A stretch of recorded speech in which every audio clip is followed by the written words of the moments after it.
Sa ngala ng Ama at ng Anak at ng Espiritu Santo. Amen. Ang pagpapala at kapayapaan mula sa Diyos na Ama natin at sa Panginoong Hesukristo naway sumainyong lahat. At sumaiyo rin.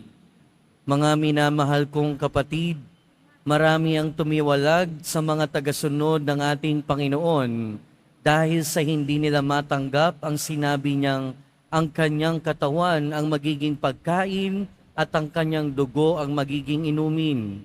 Magkagayunman, nanatiling tapat ang 12 apostol sa kabila ng mabigat na pananalita ng Panginoon. Sa pagdiriwang natin ng banal na Eukaristiya, makilala nawa natin si Jesus bilang salitang nagbibigay buhay at upang tayo ay maging marapat gumanap sa banal na pagdiriwang, aminin natin at pagsisihan ang ating mga kasalanan. Inaamin ko Sa makapangyarihang Diyos at sa inyo, mga kapatid, na lubha akong nagkasala sa isip, sa salita at sa gawa, at sa aking pagkukulang. Kaya isinasamo ko sa mahal na Birheng Maria, sa lahat ng mga anghel at mga banal, at sa inyo, mga kapatid, na ako'y ipanalangin sa Panginoong ating Diyos. kaawaan tayo ng makapangyarihang Diyos, patawarin tayo sa ating mga kasalanan, at patnubayan tayo sa buhay na walang hanggan. Amen. Panginoon, kaawaan mo kami. Panginoon, kaawaan mo kami. Kristo, kaawaan mo kami. Kristo, kaawaan mo kami. Panginoon, kaawaan mo kami. Panginoon, kaawaan mo kami.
kasalanan ng sanlibutan.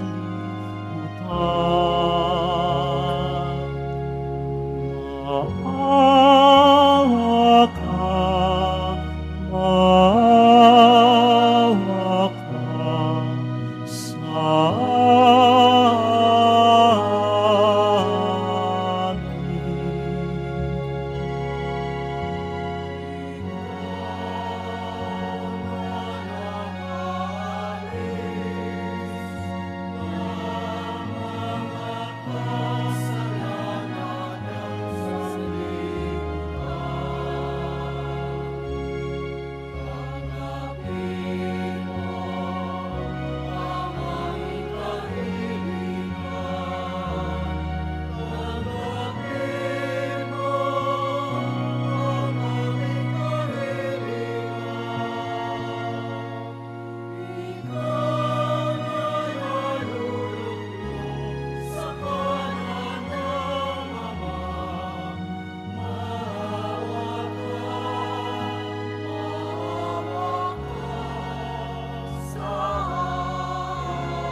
Manalangin tayo.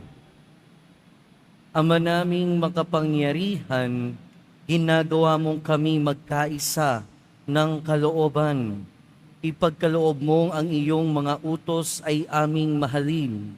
Ang iyong mga pangako ay hangarin naming tanggapin upang sa anumang pagbabago sa paligid namin, manatiling matatag ang aming loobin sa tunay na kasiyahang matatagpuan sa iyong piling. Sa pamamagitan ni Hesukristo, kasama ng Espiritu Santo, magpasawalang hanggan. Amen. Maupo muna po ang lahat.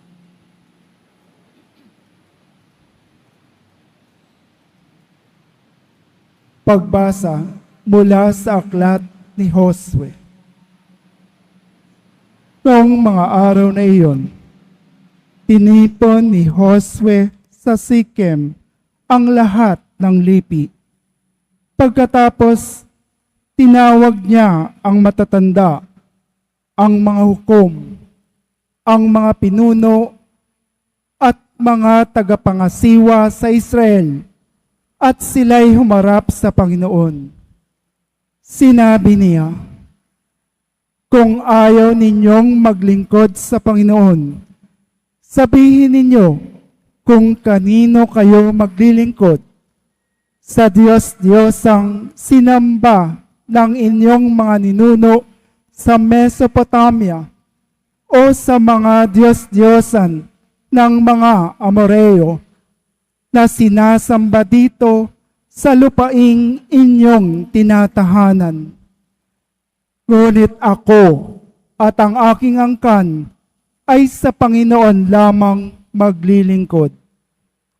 Sumagot ang bayan, "Wala kaming balak na talikuran ng Panginoon at maglilingkod sa mga Diyos-Diyosan.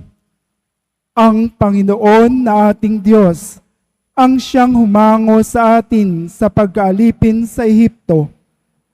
Nasaksihan din namin ang mga kababalaghang ginawa niya upang tayo maingatan saan man tayo mapadako at mailigtas sa mga kaaway na ating nadaanan. Kaya't kami rin ay sa Panginoon maglilingkod. Siya ang ating Diyos." Ang salita ng Diyos. Salamat sa Diyos. Magsumikap tayong kamtin ang Panginoong butihin. Magsumikap tayong kamtin ang Panginoong butihin. Panginooy aking laging pupurihin. Sa pasasalamat di ako titigil. Aking pupurihin kanyang magawa. Kayong naapi, makinig, matuwa. Magsumikap tayong kamtin ang Panginoong butihin. Kinukupkop ng Diyos ang mga matuwid at ang taghoy nila'y kanyang dinirinig. Nililipol niya yaong masasama hanggang sa mapawi sa isip ng madla. Magsumikap tayong kamtin ang Panginoong butihin. Agad dinirinig daing ng matuwid. Inililigtas sila sa mga panganib. Tumutulong siya sa nasisiphayo. Ang walang pag-asay hindi binibigo. Magsumikap tayong kamtin ang Panginoong butihin. Ang taong matuwid, masuliranin man, sa tulong ng puon, agad maiibsan. Kukupkupin siya ng lubus-lubusan, kahit isang butoy, hindi magagalaw. Magsumikap tayong kamtin ang Panginoong butihin. Ngunit ang masama ay kasamaan din. Sa taglay na buhay ang siyang kikitil. Mga lingkod niya'y kanyang ililigtas. Sa napakukupkop, siya'y mag-iingat. Magsumikap tayong kamtin ang Panginoong butihin.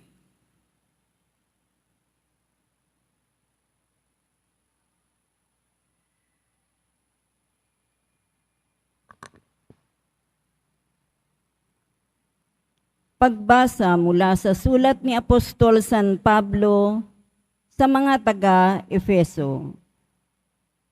Mga kapatid, pasakop kayo sa isa't isa, tanda ng inyong paggalang kay Kristo. Mga babae, pasakop kayo sa inyong asawa, tulad ng pagpapasakop ninyo sa Panginoon. Sapagkat ang lalaki ang ulo ng kanyang asawa, tulad ni Kristo na siyang ulo ng simbahan, na kanyang katawan, at siyang tagapagligtas nito. Kung paanong nasasakop ni Kristo ang simbahan, gayon din naman ang mga babae dapat pasakop ng lubusan sa kani-kanilang asawa. Mga lalaki, ibigin ninyo ang inyong asawa gaya ng pag-ibig ni Kristo sa simbahan. Inihandog niya ang kanyang buhay para rito upang ang simbahay italaga ng Diyos matapos linisin sa pamamagitan ng tubig at ng salita. Ginawa niya ito upang maiharap sa kanyang sarili ang simbahan. Marilag, banal, walang batik at walang anumang dungis o kulubot. Dapat mahalin ng mga lalaki ang kani-kanilang asawa tulad ng sarili nilang katawan. Ang lalaking nagmamahal sa kanyang asawa ay nagmamahal sa kanyang sarili.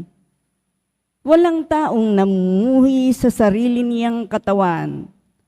Bagkus, ito'y pinakakain at inaalagaan, gaya ng ginagawa ni Kristo sa simbahan. Tayo'y mga bahagi ng kanyang katawan. Dahil dito, iiwan ng lalaki ang kanyang ama't ina at magsasama sila ng kanyang asawa at sila'y magiging isa. Isang dakilang katotohanan ang inihahayag nito, ang kaugnayan ni Kristo sa simbahan, ang tinutukoy ko. Ang salita ng Diyos. Salamat sa Diyos. Tumayo na po ang lahat.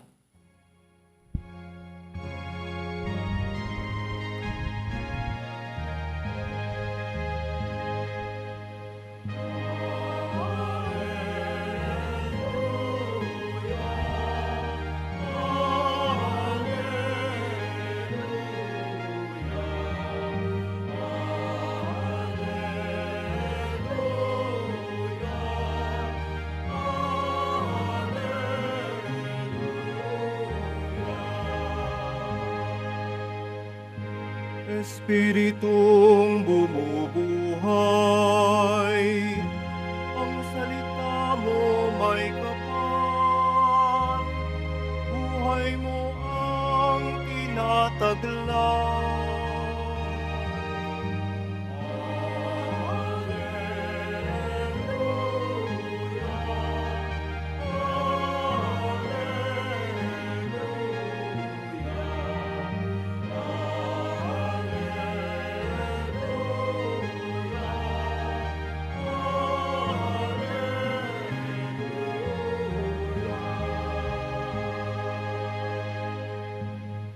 Sumainyo ang Panginoon. At sumaiyo rin. Ang mabuting balita ng Panginoon ayon kay San Juan. Papuri sa iyo, Panginoon. Noong panahong iyon, marami sa mga alagad ni Jesus ang nagsabi, "Mabigat na pananalita ito. Sino ang makakatanggap nito?" Alam ni Jesus na nagbubulong-bulungan ang kanyang mga alagad tungkol dito. Kaya't sinabi niya, "Dahil ba rito'y tatalikuran na ninyo ako? Gaano pa kaya kung makita ninyong umaakyat ang anak ng tao sa dati niyang kinaroroonan? Ang Espiritu ang nagbibigay buhay, hindi ito magagawa ng laman. Ang mga salitang sinabi ko sa inyo ay Espiritu ng buhay ngunit may ilan sa inyong hindi nananalig sa akin. Sapagkat talastas ni Jesus, buhat pa nung una, kung sino-sino ang hindi mananalig sa Kanya at kung sino ang magkakanulo sa Kanya. Idinugtong pa niya, iyan ang dahilan kaya ako sinasabi sa inyo na walang makalalapit sa akin malibang loobin ng Ama. Mula nooy marami sa Kanyang mga alagad ang tumalikod at hindi na sumama sa Kanya. Kaya tinanong ni Jesus ang 12, ibig din ba ninyong umalis? Sumagot si Simon Pedro, Panginoon, kanino po kami pupunta? Nasa inyo ang mga salitang nagbibigay buhay na walang hanggan. Naniniwala kami at ngayon natitiyak namin, kayo ang banal ng Diyos. Mga kapatid, ang mabuting balita ng Panginoon. Pinupuri ka namin, Panginoong Heso Kristo. Maupo muna po ang lahat. Sa inyong lahat, at welcome po sa Minor Basilica and National Shrine of Jesus Nazareno. Siguro, sino ba dito sa inyo yung mga nakaranas na naiwanan, palakpakan? Ba? Lahat kayo hindi pa naranasan na naiwanan? Swerte nyo naman. Yung totoo, ha? Anyway, mga kapatid, ito yung tanong ng ating Panginoon. Ibig din ba ninyong umalis? Ibig sabihin, kung re-rephrase natin, ibig din ba ninyo akong iwan? Yun yung tinatanong ng ating Panginoon. Tayo ay nasa ika-6 na linggo at huling bahagi na nung tinatawag nating diskurso tungkol sa tinapay na nagbibigay buhay. Ibig sabihin, sa sobrang tagal nito, 6 na linggo, paulit-ulit nating sinasabi, ibig sabihin ganun kahalaga ang tinapay na nagbibigay buhay. At ang tinapay na nagbibigay buhay na yon, siguro naman by now, alam na nating lahat na ang tinutukoy doon ay ang Eucharistia, ang ating Panginoon sa anyong tinapay. At sabi sa turo ng simbahan, ang misa o ang Eucharistia ay ang bukal at rurok ng pananampalatayang Kristiyano. So ibig sabihin, ito ang pinakamahalaga sa lahat. Ito ang pinakamahalaga sa lahat. Ibig sabihin, lahat ng ginagawa natin sa pananampalataya ay dito nakasentro. Pero ito yung na-miss out ng mga nakikinig sa ating Panginoon. Narinig natin sa Ebanghelyo, sabi nung mga nakikinig, mabigat na pananalita ito. Paano natin matatanggap ito? At dahil hindi nila matanggap, anong ginawa nila? Umalis na lang.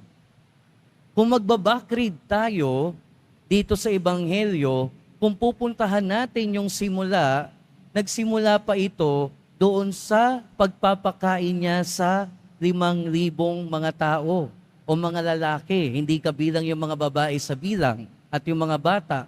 At pagkatapos, sumunod doon, pumunta siya sa isang lugar, sinundan siya ng mga tao. Sinundan ng sinundan hanggang makarating sa pagbasa ngayon. At ngayon, nakakinig na sila, masaya sila. Sila ay nakakain, masaya sila. Pero yung ibinibigay ng ating Panginoon na kanyang katawan at dugo para kanin at inumin, hindi na sila masaya. Hindi na nila matanggap. Kaya siguro magandang pagnilayan din ngayon at tanungin natin yung ating sarili, hanggang saan ko ba kayang samahan ang ating Panginoong Hesukristo? Hanggang saan nyo ba kayang samahan si Jesus? Meron tayong kasabihan, sa hinahaba-haba ng prosesyon, sa simbahan din ang tuloy. Pero actually, hindi na yan ganun katotoo. Dahil marami sa atin, prosesyon na lang ang sinasamahan, hindi na misa. Marami din sa atin, hanggang rosaryo na lang, wala nang simba. Marami sa atin hanggang debosyon na lang, wala na ding misa. Marami din sa atin hanggang haplos na lang sa imahe, hindi na nakakapagsimba.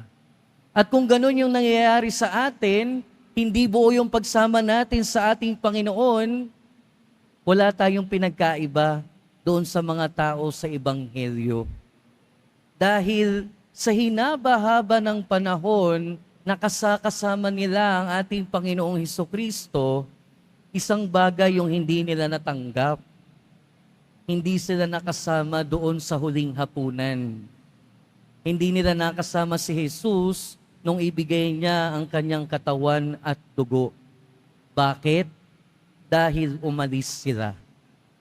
Dahil iniwan nila ang ating Panginoon. Kaya kung tatanungin natin yung sarili natin, hanggang saan kaya natin talaga kayang samahan ang ating Panginoon? Hanggang kailan tayo mananatili? Dahil ang hamon sa atin ng mga pagbasa ay ang magdesisyon na manatili sa ating Panginoon. Magdesisyon na manatili sa ating Panginoon. Sa ating unang pagbasa, narinig natin, hinahamon ng propeta o hinahamon ng Diyos sa pamamagitan ng propeta ang kanyang bayan ng Israel. At sinasabi doon, sino ba talagang sasambahin nyo? Ang Diyos na nagpalaya sa inyo sa pagkaalipin sa Ehipto o ang mga Diyos-Diyosan na mga pagano? Pero nag-decide yung mga Israelita. Ang Diyos na nagpalaya sa amin sa Ehipto ang aming sasambahin. Mga kapatid, sa bawat pagtanggap natin ng katawan at dugo ng ating Panginoon, ay pagdedesisyon na manatili. At ang pagdedesisyon na yon na manatili ay desisyon ng pananampalataya. Na sa bawat pagtanggap natin sa katawan at dugo ni Kristo, nagdidesisyon tayo na oo, naniniwala ako, ito nga ang katawan at dugo ng ating Panginoon. Pero paano tayo maniniwala kung hindi nga tayo makapagsimba ng maayos? Paano tayo makakapaniwala na yun yung dugo at katawan ni Kristo kung hindi tayo mapakali sa upuan natin, gusto na nating lumabas? Paano tayo makakapaniwala talaga, mananampalataya na ito yung katawan at dugo ni Kristo kung yung isip natin nasa labas? Mga kapatid, hanggang saan nyo dapat sundin ang ating Panginoon? Sana hindi lang hanggang misa. Sana hanggang pagkatapos din ng misa. Dahil sa ating ikalawang pagbasa, sinasabi dito na ang pananatili o ang pagdesisyon ang pagdedesisyon na manatili ay desisyon ng pagmamahal. Desisyon ng pagmamahal. Sa ating ikalawang pagbasa, narinig natin kung papaanong dinedescribe, inihahalin tulad ni San Pablo ang pagmamahal ni Kristo sa simbahan. At tayo yung simbahan. Paano inihalin tulad o saan dinescribe, saan inihalin tulad ni San Pablo yung pagmamahal ni Kristo na ating Panginoon sa ating lahat na kanyang simbahan? Papaano? Sa mag-asawa. Kaya nga sinabi doon, mga babae, siguro dito maraming magre-react. Mga babae, pasakop kayo sa inyong mga asawa. Pasakop. Hindi ibig sabihin noon magpaabuso. Pero bago kayo pasakop, pakinggan nyo kung anong sinabi ng ating Panginoon sa mga lalaki. Na sinabi niya, mahalin nyo ang inyong asawa katulad ng pagmamahal ni Kristo sa kanyang simbahan. At paano tayo minahal ni Kristo na kanyang simbahan? Binigay niya ang kanyang buhay. Namatay siya sa krus. Inaalay niya pa rin ang kanyang buhay sa bawat misa para sa atin. Yun ang pagmamahal ni Kristo sa ating lahat. At yun yung sinasabi ni Kristo sa mga lalaki na mahalin o kung papaano mahalin ang inyong asawa. Kaya sa mga may mag-boyfriend dito, no, kung yung boyfriend nyo hindi kayang ibigay yung buhay sa inyo, hindi yan karapat-dapat. Iwan nyo na yan. Makipag-break na kayo ngayon na. Pero kung kaya kayong mahalin yan, katulad ng pagmamahal ni Kristo sa bawat isa sa atin, huwag nyo nang pakawalan yan. In the same way, mga kapatid, ang panawagan din sa atin ay manatili sa pagmamahal ng ating Panginoon. Dahil siya yung unang nagmahal sa atin, ang paanyaya sa atin ay mahalin din ang kanyang katawan at dugo, ang Eucharistia. Kung tatanungin ko siguro kayong lahat, gaano kaya kalaki yung pagmamahal nyo sa Eucharistia? Siyempre kayo na lang yung nakakaalam yan. At kung sa tingin nyo mababa pa, kung i-rate nyo yan 1 to 10, kung yung rating nyo nasa 5 pa, baka dapat pang dagdagan ang pagmamahal sa Eucharistia. Pangatlo, mga kapatid, ang pananatili sa ating Panginoon ay pagdedesisyon na sundan siya sa kabila ng lahat at kasama ng lahat ng mga pagsubok. Minsan kasi, ang pagsunod natin sa ating Panginoon ay katulad ng mga tao sa Ebanghelyo. Sa totoo lang naman, gusto pa naman talaga siyang sundan ng mga Hudyo. Gusto pa siyang sundan ng mga tao. Kaya lang tumigil sila nung narinig nila na kailangan nilang kainin yung katawan at dugo ni Kristo. Ibig sabihin, hindi nila matanggap. Ibig sabihin, hindi tugma sa kanilang pag-iisip at kanilang paniniwala. Hindi tugma sa kanilang paniniwala. Diba minsan ganun din tayo eh. Kapag ka merong sinabi sa atin, kapag ka merong tinuro ang simbahan sa atin na salamin ng pagtuturo ng Diyos, minsan ayaw na nating sumunod. Minsan sarili na lang din natin yung susundin natin. Minsan magkukwit na lang tayo. Hindi dahil tayo yung tama, pero dahil yun yung madali. Hindi dahil tayo yung tama, pero dahil yun yung mas gusto nating gawin. Dahil yung mga umaalis, hindi nananatili sa pananampalataya, ay yung mga taong hindi naman dahil sa nawala ng pananampalataya. Yun yung mga taong dahil in the first place, wala naman talagang pananampalataya. Nakahanap lang ng excuse. Pero mga kapatid, ang panawagan sa atin, hindi lahat ng itinuturo sa atin ng Diyos at ng simbahan ay madaling tanggapin. Hindi lahat madaling tanggapin. May mga bagay na tinuturo sa atin na mahirap gawin. May mga bagay na tinuturo sa atin na hindi natin alam kung paano natin gagawin. Kaya nga kailangan natin ng pananampalataya para magawa natin yung mga bagay na yun. Kaya nga kailangan natin ng pananampalataya para magkaroon tayo ng lakas, para magkaroon tayo ng sapat na lakas para magawa ang utos ng Diyos at ang utos ng simbahan. Pero yung pagsunod sa ating Panginoon ay hindi pwedeng kung hanggang saan lang natin gusto. Sa ating Ebanghelyo, kung susundan uli natin, yung iba, sumunod kay Kristo hanggang dun lang sa pagpapakain. Yung iba, sumunod kay Jesucristo hanggang dun lang sa pakikinig. Yung iba, sumunod kay Kristo hanggang dito lang sa Ebanghelyo ngayon. Pero yung iba, nakaabot hanggang huling hapunan. Yung iba nakaabot hanggang pagpapako sa krus. Yung iba nakaabot hanggang muling pagkabuhay. At yung iba hindi tumigil sa pagsunod sa ating Panginoon. Sana yun yung gawin natin na kahit anong mangyari, kahit anong bigat, kahit anong hirap, magkaroon tayo ng pananampalataya, pagmamahal sa Diyos na hindi tumigil ng pagsunod sa Kanya. Mga kapatid, patuloy na inaalay ng ating Panginoon ang Kanyang sarili sa Eucharistia. patuloy niya tayong sinasamahan. Ngayon, ang paanyaya naman niya sa atin, tayo naman ang sumama sa Kanya. Sasamahan niya tayo hanggang dulo ng ating buhay. Sana tayo din, pilitin nating samahan at manatili kay Kristo hanggang dulo ng ating buhay. Amen. Magsitayo na po ang lahat at ipahayag natin ang ating pananampalataya. Sumasampalataya ako Sa Diyos amang makapangyarihan sa lahat, na may gawa ng langit at lupa.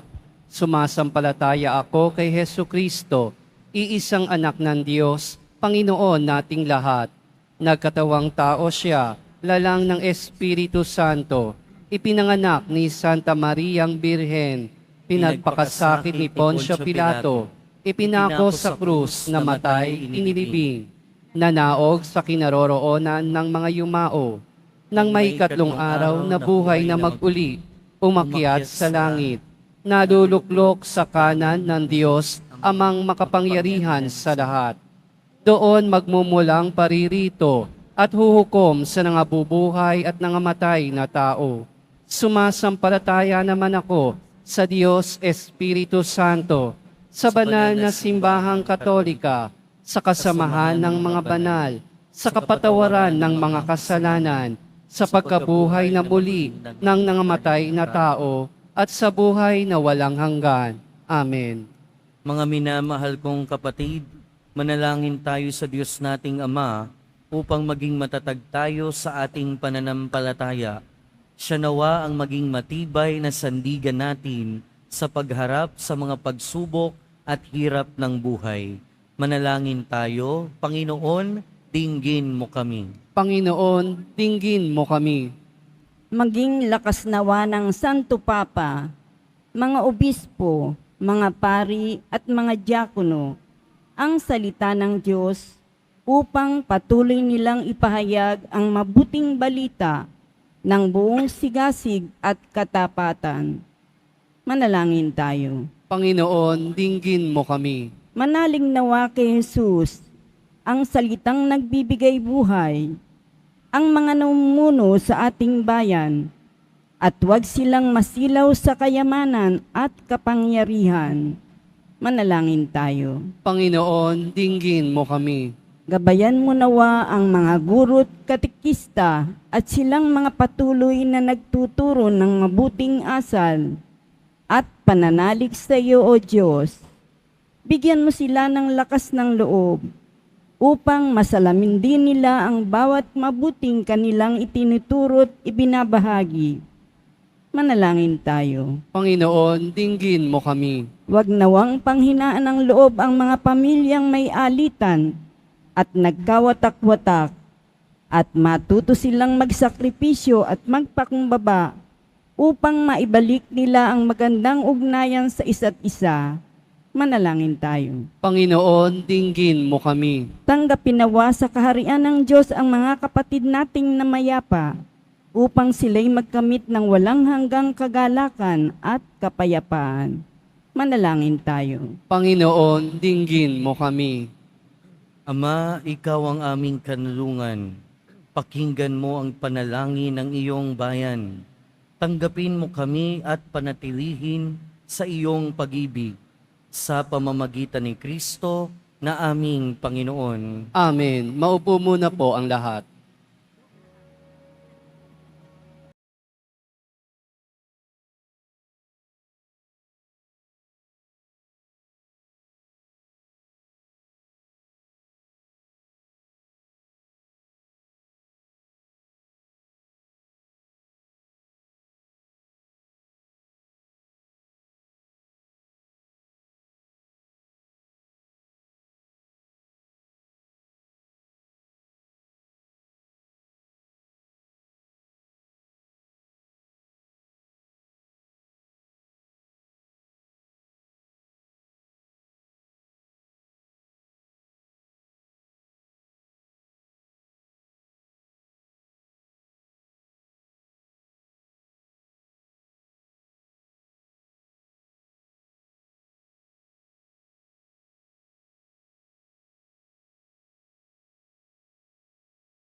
Lumuhod po ang lahat.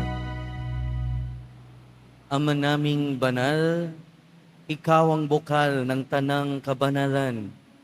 Kaya't sa pamamagitan ng iyong Espiritu, gawin mong banal ang mga kaloob na ito upang para sa amin maging katawan at dugo ng aming Panginoong Hesukristo. Bago niya pinagtiis ang kusang loob na maging handog, hinawakan niya ang tinapay, pinasalamatan niya, pinaghati-hati niya iyon, iniabot sa kanyang mga alagad at sinabi, "Tanggapin ninyong lahat ito at kanin. Ito ang aking katawan na ihahandog para sa inyo."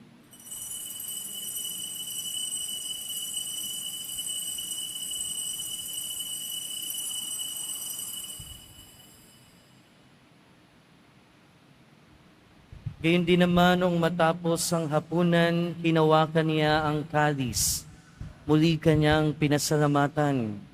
Iniabot niya ang kalis sa kanyang mga alagad at sinabi, "Tanggapin ninyong lahat ito at inumin. Ito ang kalis ng aking dugo, ng bago at walang hanggang tipan. Ang aking dugo na ibubuhos para sa inyo at para sa lahat, sa ikapagpapatawad ng mga kasalanan. Gawin ninyo ito sa pag-alala sa akin."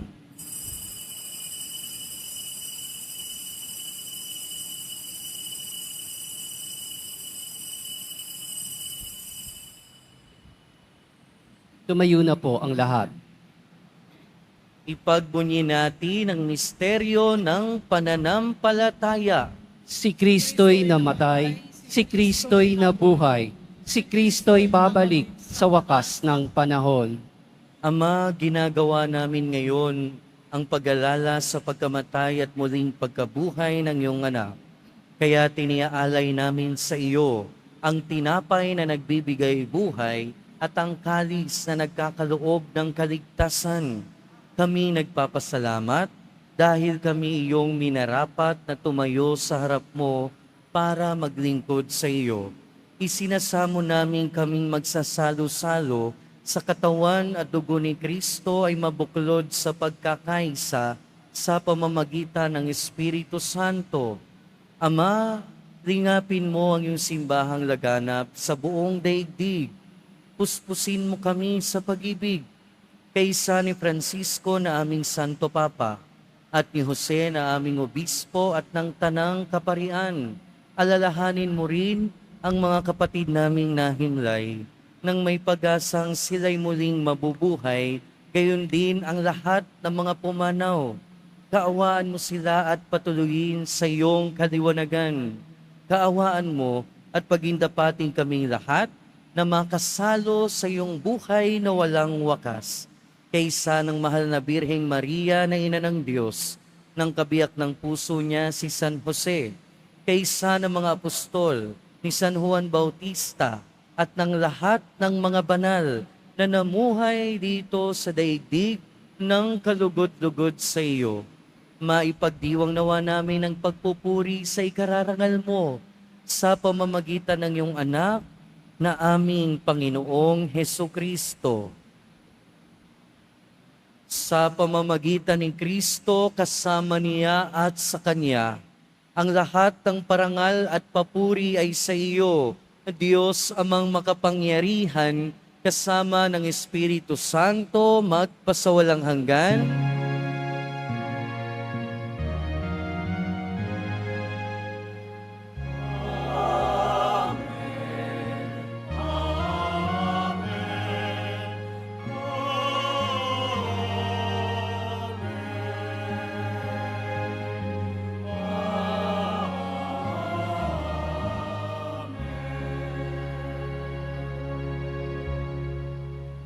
Sa tagubili ng mga nakagagaling na utos at turo ni Jesus na Panginoon natin at Diyos, ipahayag natin ng lakas loob. Ama namin, Sumasalangit ka, sambahin ang ngalan mo, mapasa amin ang kaharian mo, Sundin ang loob mo dito sa lupa para nang sa langit. Bigyan mo kami ngayon ng aming kakanin sa araw-araw at patawarin mo kami sa aming mga sala para nang pagpapatawad namin sa nagkakasala sa amin. At huwag mo kaming ipahintulot sa tukso at iadya mo kami sa lahat ng masama. Hinihiling namin kami edya sa lahat ng masama, pagkalooban ng kapayapaan araw-araw, iligtas sa kasalanan at ilayo sa lahat ng kapahamakan. Samantalang aming pinananabikan ang dakilang araw ng pagpapahayag ng tagapagligtas naming si Hesus Kristo. Sapagkat iyo ang kaharian at ang kapangyarihan at ang kapurihan magpakailanman. Amen. Panginoong Hesus Kristo, sinabi mo sa iyong mga apostol, kapayapaan ang iniiwan ko sa inyo, ang aking kapayapaan ang ibinibigay ko sa inyo. Tunghayan mo ang aming pananampalataya at huwag ang aming pagkakasala. Pagkalooban mo kami ng kapayapaan at pagkakaisa ayon sa iyong kalooban, kasama ng Espiritu Santo, magpasawalang hanggan. Amen. Ang kapayapaan ng Panginoon ay laging sumainyo. At sumaiyo rin. Magbigayan tayo ng kapayapaan sa isa't isa. Peace be with you po. Kordero ng Diyos na nag-aalis ng mga kasalanan ng sanlibutan, maawa ka sa amin. Kordero ng Diyos na nag-aalis ng mga kasalanan ng sanlibutan, maawa ka sa amin. Kordero ng Diyos na nag-aalis ng mga kasalanan ng sanlibutan, ipagkaloob mo sa amin ang kapayapaan. Lumuhod po ang lahat. Ito ang kordero ng Diyos. Ito ang nag-aalis ng kasalanan ng sanlibutan. Mapalad ang mga inaanyayahan sa kanyang piging. Panginoon, hindi ako karapat-dapat na magpatuloy sa iyo, ngunit sa isang salita mo lamang ay gagaling na ako.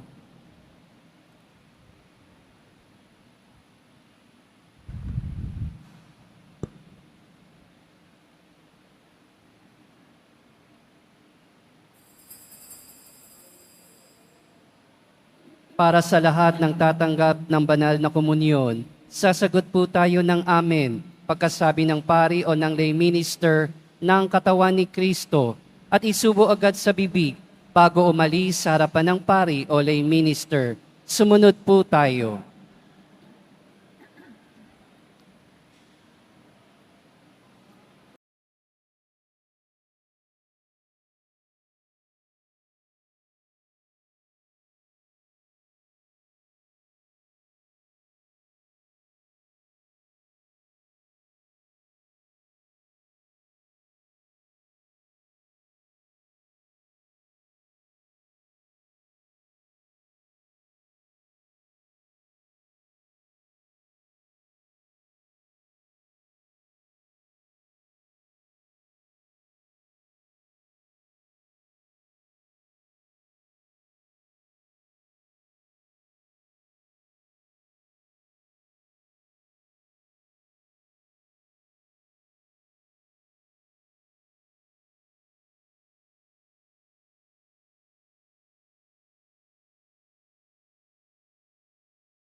Tumayo na po ang lahat.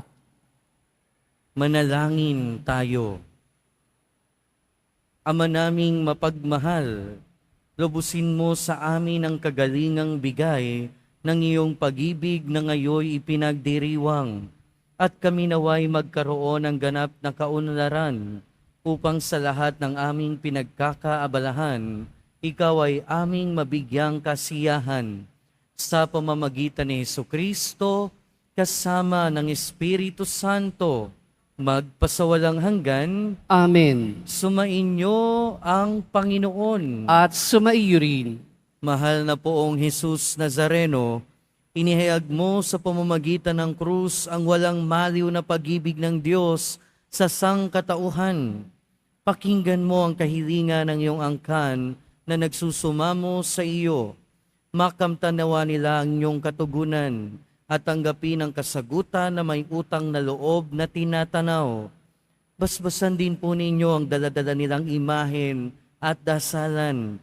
Sa pamamagitan ng bendisyon na ito, naway maalala nila ang pangako nila noon sa binyag, na ikaw ay kanilang iibigin at paglilingkuran bilang Panginoon, magpasawalang hanggan. Amen. At pagpalain kayo ng makapangyarihan at mapagmahal na Diyos, Ama, Anak, at Espiritu Santo. Amen. Humayo kayong taglayang kapayapaan ng poong Jesus Nazareno. Salamat sa Diyos.